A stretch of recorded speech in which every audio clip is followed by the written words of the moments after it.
lamari na duniya na ban tsoro, yan uwa sai mu duba.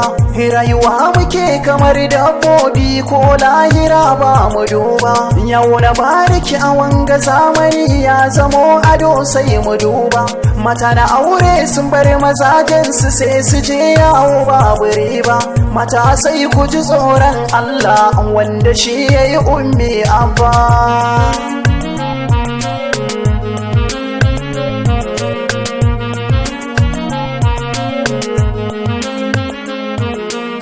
Idan kin kasance mai tarbiyya gun ƴaƴan kin yi riba, a rayuwar ta za ta zama mai alfahari kan ki ummi da abba. Ba za ta manta da tarbiyyar da kika yi mata bakin ji ba, domin a kwana a tashi wata ran ai uwa za ta girba.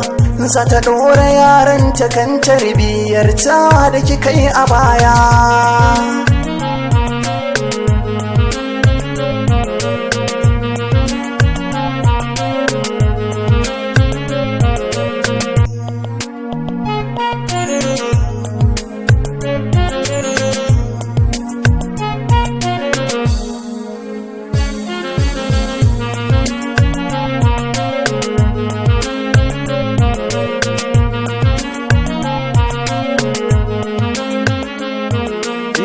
Nazari muke akan rayuwar duniya yan uwa mu duba.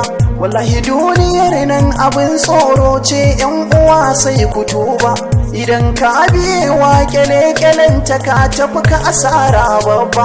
Sai kaga ya mace tana shigar banza domin mazaje su duba. Wallahi yan uwa sai mu gyara, duniyar gaba mu tabbata ba.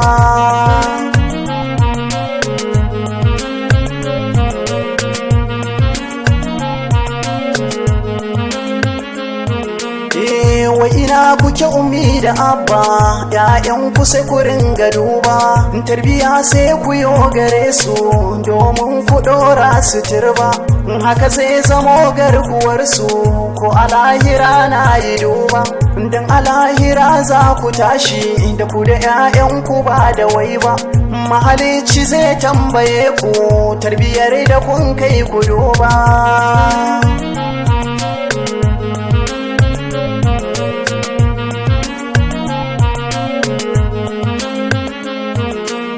Mata ku gyara ɗabi'u naku, zama da bariki ba shi da riba.